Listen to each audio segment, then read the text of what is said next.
Hi everyone, welcome to the Social Hotelier Show with me, Sam-Erik Ruttmann, where we explore the intersection of hospitality, humanity, and technology. Today we are diving deep into the transformative world of wellness with a trailblazer in the industry, Celine Vadam. Celine is the founder of WeThink, a forward-thinking consultancy dedicated to wellness, environment, and innovation. With a wealth of experience spanning global collaborations, luxury wellness retreats, and groundbreaking sustainability initiatives, Celine has redefined how we think about well-being in the hospitality sector. From working with prestigious wellness brands to spearheading Blue Zone inspired retreats, she's at the forefront of the shaping the experiences that nourish the body, mind, and planet.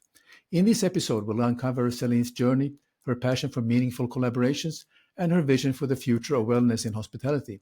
From integrating certifications like WELL to crafting interesting collaborations with health experts, Celine will share insights that are inspiring as they are actionable.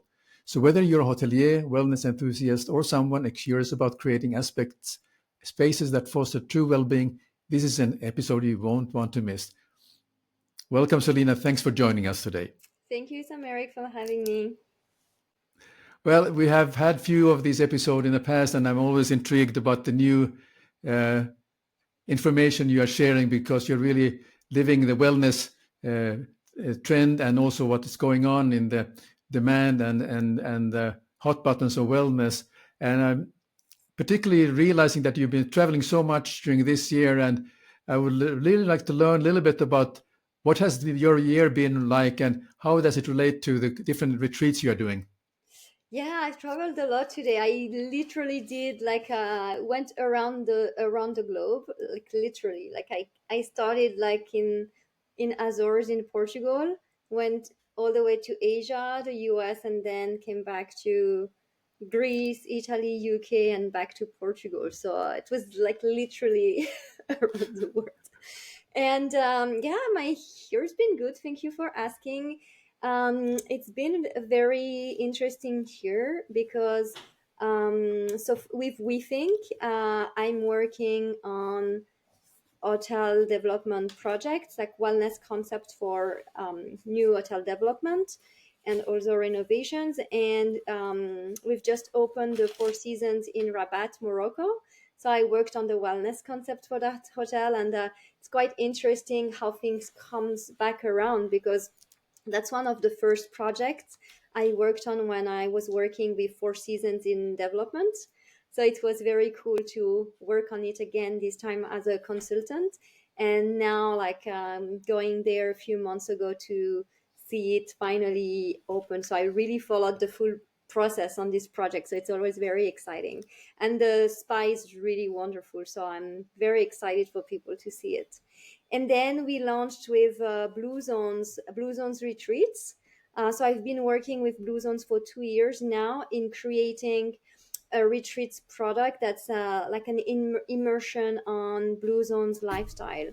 So for people who don't know Blue Zones, it's like Blue Zones first are areas in the world where people live the longest, so where there's a high concentration of centenarians.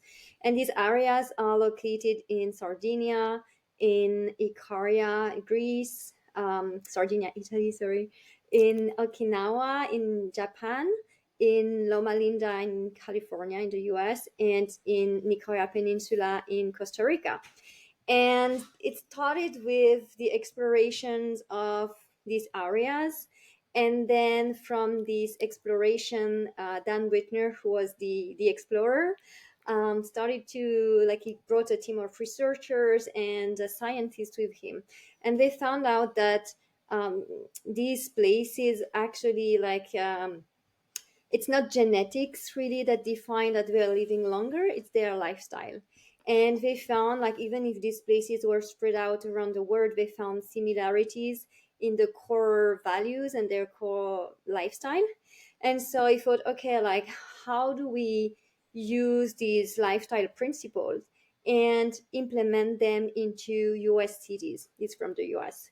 And so that's what we've been doing for like around 20 years, through books, through like a Netflix documentary that was released last year, and also through like work in like more than 70 communities in the US. And the idea was to make it accessible in a different way, like in a different format, to places around the world. And that's how like Blue Zones retreats came to life. So the idea was to put together the content and the lifestyle principles from the Blue Zones Power Nine principle and the Blue Zones research, and turn it into like a lifestyle coaching retreat.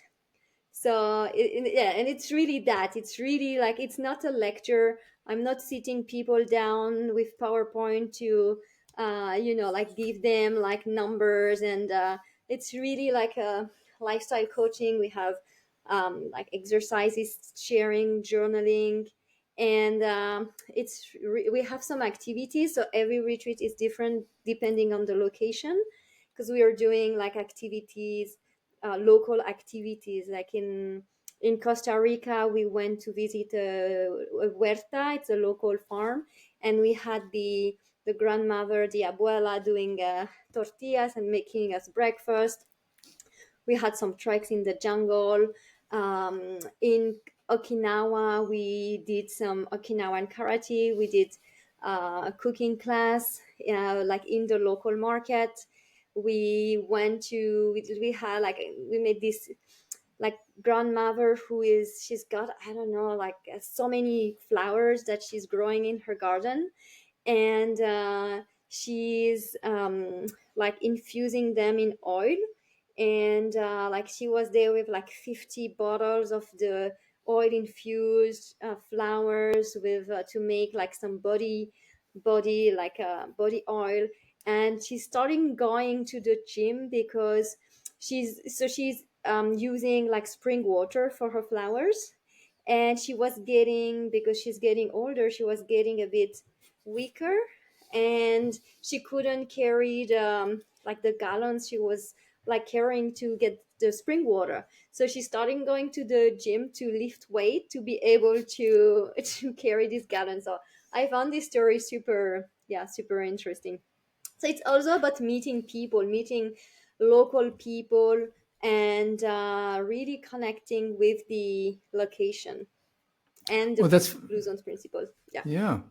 I mean, that's really. I have, of course, followed you when you travel, and I always write the messages. I really envy you, and I wish I would be there doing an episode with you wherever you are, because what you're now describing, some of these places that you're visiting, Costa Rica and in Japan and so forth. I mean, those are very interesting things for even one not being in a wellness enthusiast, but just simply for the curiosity and to learn something new about how people are living in a different place. But that's really nice things to see.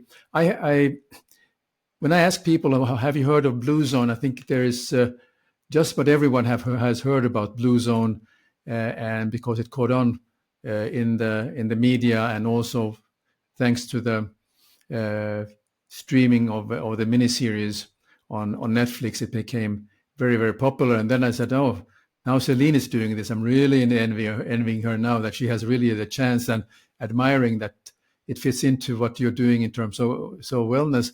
And the people who are joining these Mhm. wellness retreats, are they the similar people, or is it almost like a same group who's going from place to place, or are they just different every time? So we only done like a couple so far, Yeah. but we actually have like people who came to a retreat in. So we did four. We did Costa Rica, Okinawa, so Japan, and we did two with Modern Elder Academy, one in Santa Fe and one in Mexico. And Okay. but we had demand actually, like some participant from Japan wants to come to the one we're doing next year, well, in 2025 in Thailand, and someone from Santa Fe wants to go to Costa Rica. So I think that as we grow the product and we have more location, we will have more returning guests, because it's always like, at the end of the day, what I always say is that the Blue Zones lifestyle principles are not complicated, but they are impactful, and they are also like flexible enough to be interpreted how you want to. And there's a principle of moving naturally. So in Okinawa, it's a lot of gardening. In Costa Rica, it's like riding your horse. In like depending on the place, downshifting the same. The principle of like relaxing and taking some downtime, and that could be like meditation or gardening again, or taking a walk, or doing some arts and crafts, or dancing. Or so there are so many different ways to integrate these principles, and that's really what we're doing with the participants when we are doing these Blue Zones modules, is reflecting together, like taking this time actually to reflect together on how would that look like into your life. Like Hmm. downshifting can be actually is a really simple one, and everybody agrees that stress is bad and we need to slow down. And but it's actually very triggering for people to put it down, and say, okay, like I'm committed to downshift by doing this thing, like every day or every week. It's a very triggering one, especially in North America. That's also something interesting to see, like what are the different like health and wellness or lifestyle preoccupation in the different areas of the world, and like what principles are more like triggering for like people. It's quite Yeah. fascinating. Yeah. So, in one way, this is also about the place for self-discovery. And can you give some examples what you have noticed in people now?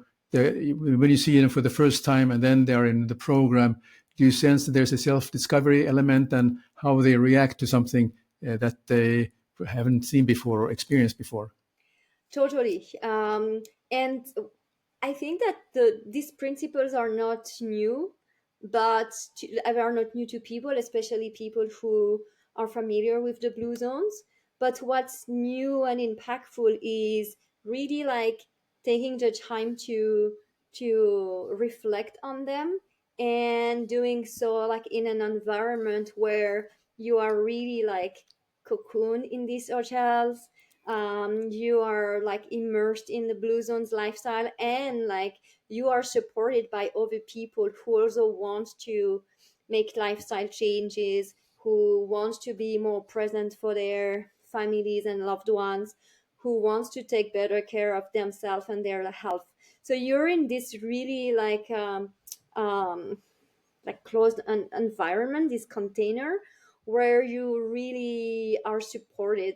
And that's sometimes like something that's something that makes the difference, because sometimes you have people who wants to like implement lifestyle changes, but it's very hard for them to find support at home, or like in their friends group or in the work environment, to make these changes, because you changing means like it can be triggering to other people, like, are you're doing that, I'm not doing it, like like does it make me bad not doing it, or like, and so like sometimes the difficult part for like starting like lifestyle changes is your environment, your physical environment, your emotional environment, your support system. And so like this really helps put all these different aspects into perspective. And we also start by a basic assessment to see like where people are in each areas, like in each lifestyle principles of the blue zones. So then you can fine tune, like where do you want to, or like what do you want to work on first. Yeah, yeah. But also, I can imagine it also has a sense of responsibility to the team and yourself who are running these retreats, because you have somebody who might be in a very, very vulnerable state, and there's self-discovery and how you can support them, Mhm. and also to help the other people to support that person so they are in a safe place. Exactly. And I really love seeing that, like seeing the group, because I see it like day after day, like seeing the group like structure and like get tied together, and also people like, like opening up and like really like blossoming and glowing like day after day. Like it's really like, I think we should take one picture, like when people arrive and when they leave, because it's really, you really see it on their faces, on, yeah, you can really feel it and see it. And everybody is like hugging each other towards the end. So it's like a short period of time, but it goes really deep and personal. And I'm really happy when I have like participants telling me that like they're still in contact together. They organize a WhatsApp group and they call each other. They have a group call every week. And so it's very like very powerful. It's working. Wonderful, It's wonderful. good. I'm so glad to hear that, and I think the audience will resonate to what you are saying. So just sort of taking it in one step into the direction of how do you see the concept of these blue zone retreats aligning with the demands of wellness travelers? Because I think there has been over the years where people have been traveling for wellness, I mean, for centuries. So there's nothing new about it. But if you're looking at the modern stressful life people have, the mental issues and so on, how do you see these retreats aligning with what the people need today when they go to these retreats?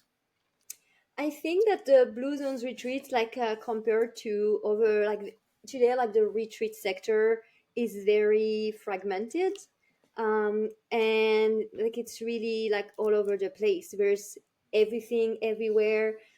It's hard also to find, unless you really know the instructor, to know like what's the quality of the content you're gonna have, what's the quality of the instruction.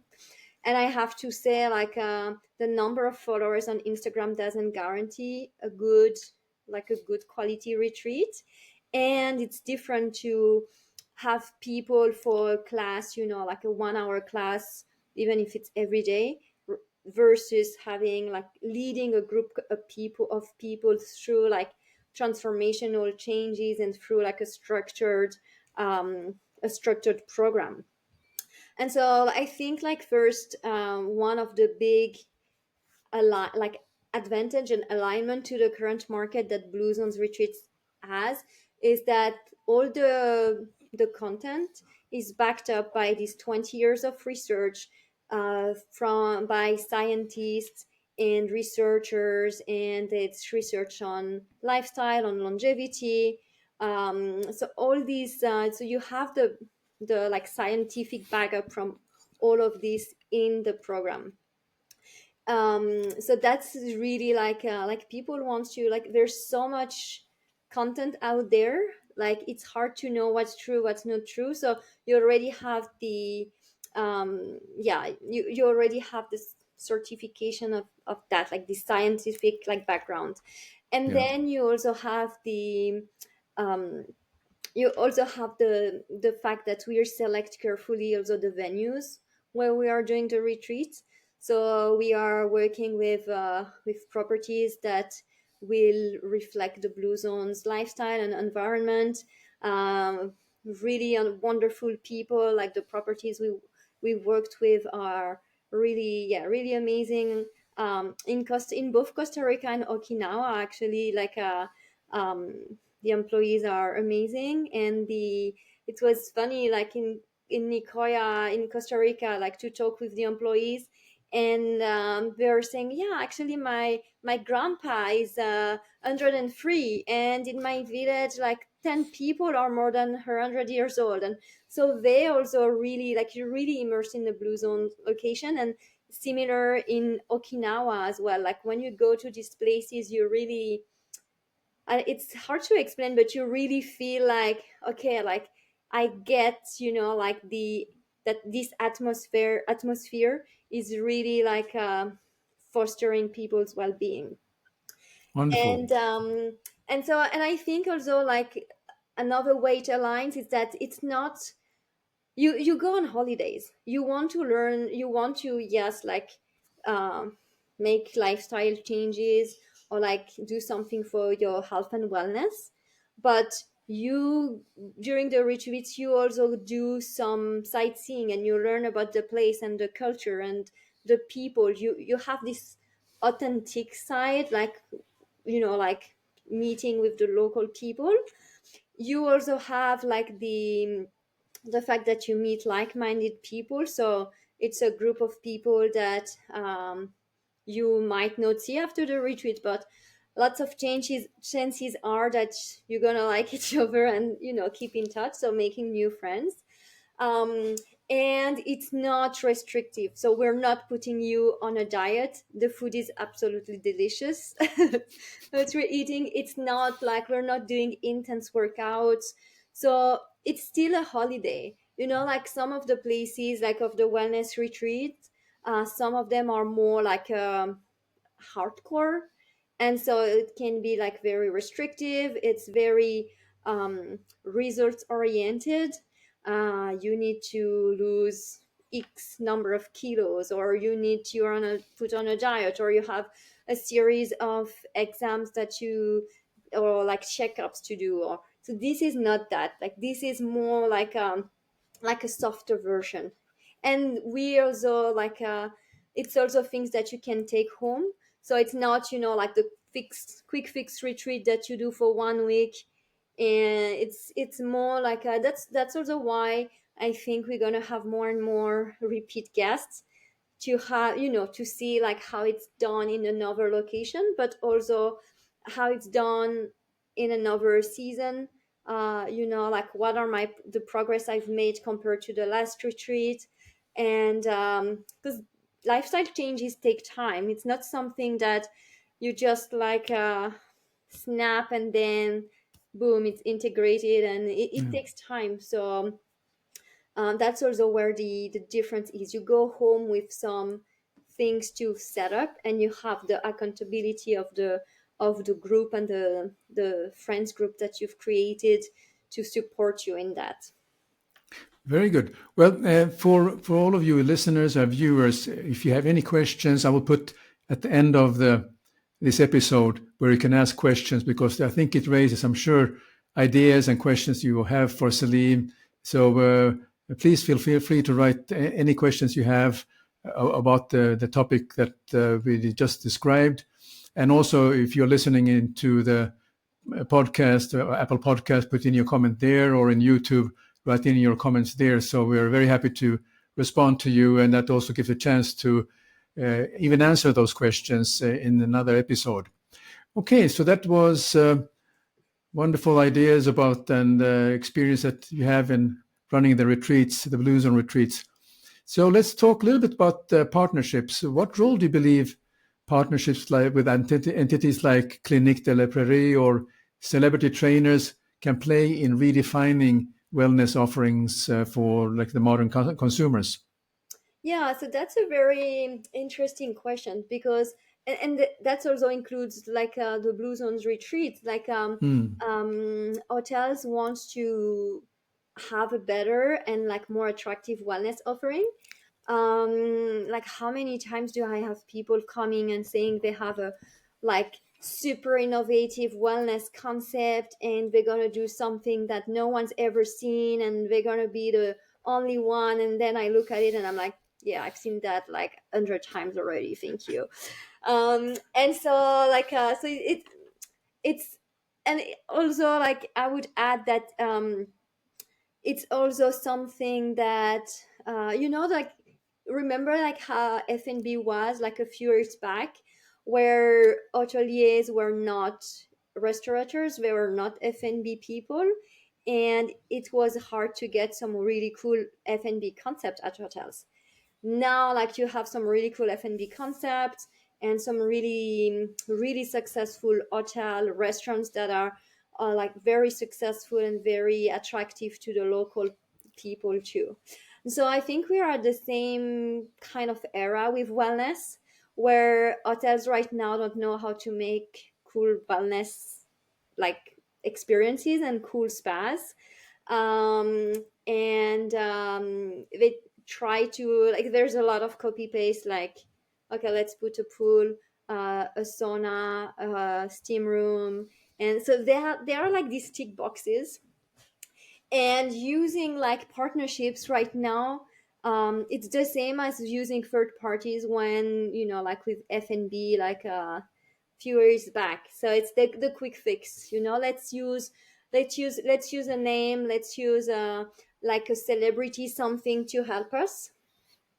And I would say like that can solve a part of the problem, but that doesn't solve the overall problem, because it still doesn't help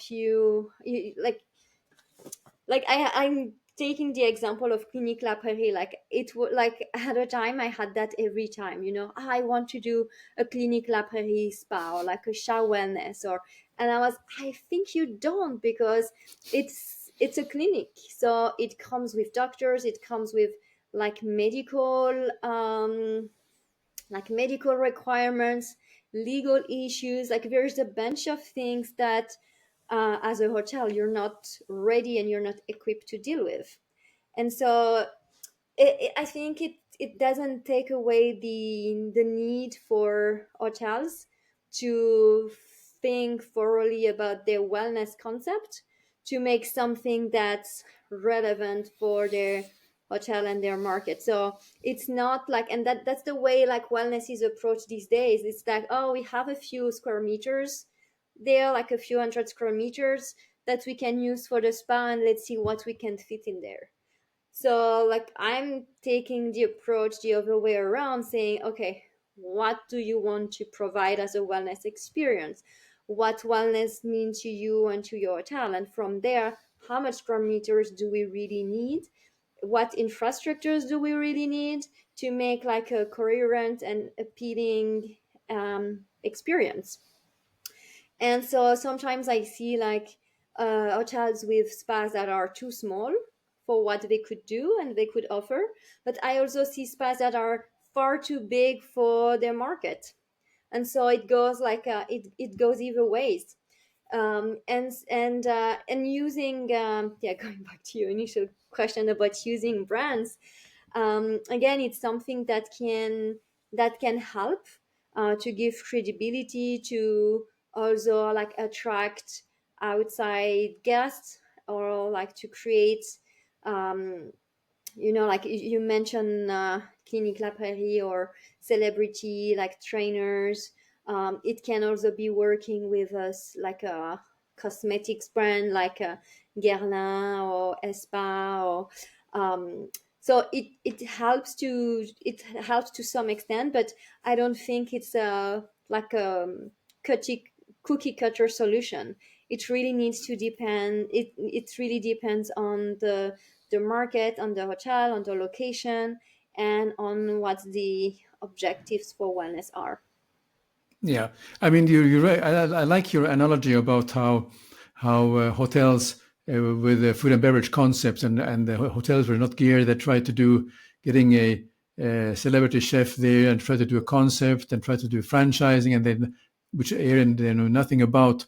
But now, I mean, the expectations of a hotelier is that you have one of the key aspects besides sustainability and marketing, if you will, is the culinary excellence, and that they partner themselves with either they have a chef with them on board and they jointly create exactly something outstanding, which is suitable for the local environment, where they can use the local produce products, local farmers, and create something which is this is the only place where you can get exactly this. So you don't have to import it thousands kilometers away. So I like your analogy, and I can relate to that while we speak about how it should be working. I could be working in the wellness aspects. Yeah, yeah, And the same, like a few years back, F&B was a tick box. We need to yeah, have a restaurant to have the star.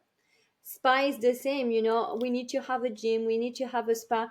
And when I talk about wellness, it's the spa, but it's also the gym. Like, how many times I scream when I see a gym, and I'm like, why all these machines? Like, no one knows how to use like half of them. There's yeah. no coherence in the like in how and why they've been chosen. um so and it could save actually like a lot of money to owners, to like it could make them a lot like money to have a like well constructed, well thought through wellness concept, but it can also save them money from like, like building things that are not used. Like I saw spa like building like beautiful Turkish hammam with all the marble and beautiful. No one wants to go there because it's not the market for it. Yeah. It's in a tropical place, and no one wants to go to a Turkish hammam in this location. They want to have Yeah. something more local. So Yeah. yeah, it could have saved them a lot of money. Very good. Well, but you must have done with the Four Seasons in Rabat. You incorporate the local way of doing spas and rejuvenating treatments, so it actually fits the environment, right? Yeah, so when working on this project, I digged into the traditional Islamic and Arabic medicine, which is very similar to Chinese medicine or Ayurveda. So it's like the like North Africa or like Middle East version of it, and also like to Moroccan like traditions. So we have two beautiful hammams, like Moroccan hammams with like a scrubbing room and like massage room and like a steam room, but the steam room in the Moroccan hammam is not as it's not like steamy, like so steamy or foggy you can't see anything. That's also a difference. Like people don't know that a steam room, a Moroccan hammam, and a Turkish hammam are completely different things. So we have like a male and a female section, and also the gym we worked with Harley Pasternak is a celebrity trainer in LA. I've worked with him before, and so we built the gym together, and like selecting the machines, and the idea was to really create like a circuit where people can know, like what's the sequencing of the machines you're using. And also we worked on linking that and this physical and movement aspect with the treatments at the spa. And we're also like in Rabat, so we're located next to the ocean. So we integrated like the main pool has seawater in it.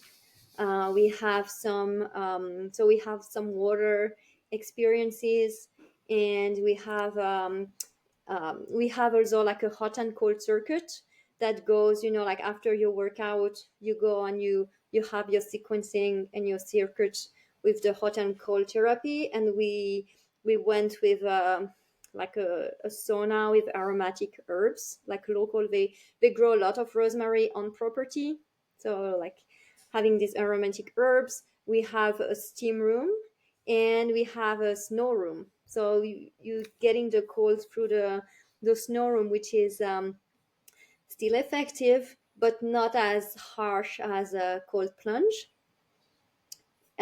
So yeah, and you have also some like jacuzzi with different temperatures Yeah. and some hydro jets in the pool. So the spa Okay. is really like it's really wow. Like I worked with designers Atelier Pod on that, and we had calls every single day, like to like like put the concept together and like really working together on not just the visual part but also the operational part, and make sure that the guest journey is really well thought through, that the treatment rooms like in each space is very like functional and easy to use from an operational point of view and also from a guest perspective.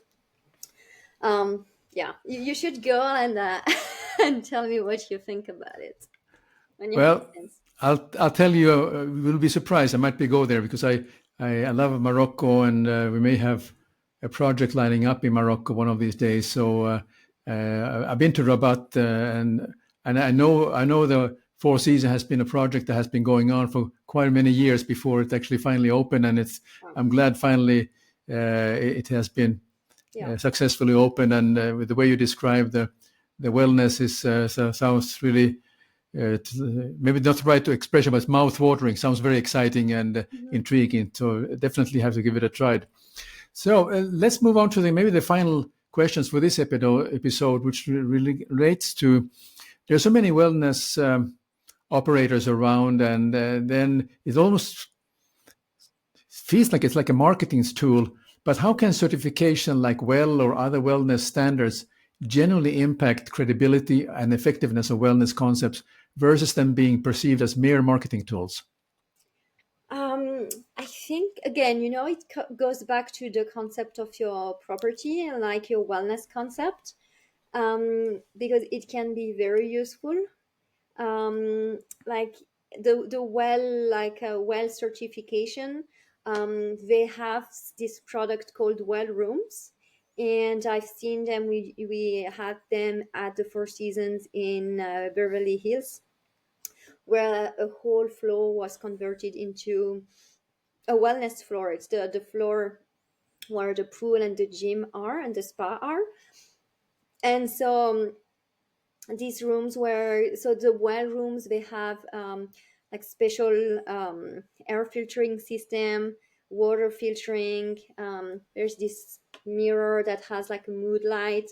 It's using like specific hypoallergenic fabrics, like a healthy mini bar, healthy book. So there's a lot of details into these rooms to make them well. And the well certification, it's crazy. Like there's a lot of research behind it around air quality, noise quality, light quality, food movement, like how to design spaces that encourage people to socialize, to walk, or like to move more, to have like an environment that's healthy, like but not just but healthy, in terms also of the noise and the light, the air, like really like all the aspects of it.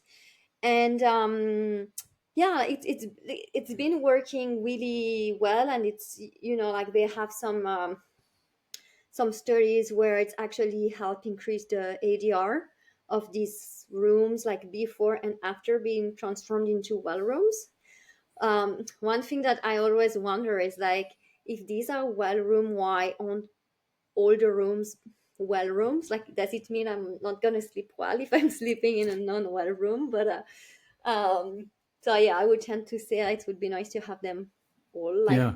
done like that, because they've also done some testing around, how it helps jet lag and, like sleeping better, etc. Yeah.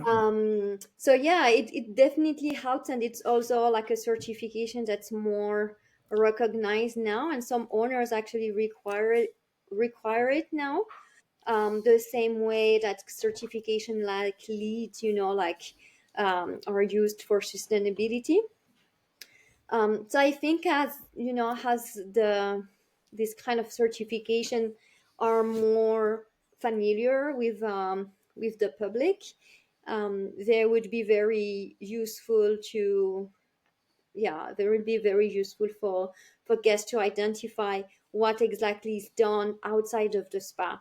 Because yeah, wellness is not just what's happening in the spa, it's also, like the overall guest experience, where, like we mentioned F&B before, where is your product sourced, like, are they local, are they seasonal, are they, do they have pesticide in them, how is your sleep experience? So again, like defining what are your wellness pillars. And again, it's not breaking science. You need to sleep well, eat well, move every day, connect with people and socialize, and be able to have some rest and me time. So it's not like it's something really like difficult, like it's not complicated. But how do you integrate that at every single touch point of your hotel to create a really authentic and impactful experience for your client? So you get this glow, like I was mentioning, this glow during the retreat. How do you get that glow from your client, where you could take a picture when the client arrives and when the client departs, and see like how, how they look more relaxed and more happy and more, like excited and motivated. Very good. Well, thank you, Celine. We will continue our discussion in the world of wellness, and to our listeners, let us know what you'd like to learn more about wellness and how it would help you in your daily life. So send the questions to us. You can write to me, Sam Eriks, and write in the subject line wellness, and we will address those in our upcoming episode. So, Celine, thank you very much again. As usual, I learned a lot what you've been doing lately, and it's so fantastic insights. And congratulations on these retreats that you're doing. They are welcoming. So I can imagine how you also get a lot out of it. Not only the people who are joining in. Thank you. I hope you can join one like this, like for 2025. So far in the books, we have Costa Rica again in February, Thailand in May. So Costa Rica, it's at the Andes in Peninsula Papagayo. In May in Thailand at Kamalaya. And in October, back to Okinawa, the Alekulani Hotel. And we have also like other places that will be announced soon. So yeah, join. Wonderful. Please join Wonderful. me. Thank you. Okay, so with these words, we look forward that you all will join us in our next episode. So please subscribe to the YouTube channel or to the podcast channel, and to know when we are coming out live again. And also, I will post this in the LinkedIn. And if we haven't connected with Celine or myself on LinkedIn, please do so. That's where you hear when the next episode is coming out. So thank you for tuning in to the Social Hotelier. If you enjoy the episode, please take a moment to leave us a review, give it a thumbs up, and don't forget to hit that subscribe button to stay updated. We have an incredible lineup of guests coming out our way in the future, but we will now focus in the next episode on with wellness, and so we'll look forward to have a further discussion with Celine about the important aspects of wellness. So until next time, see you again.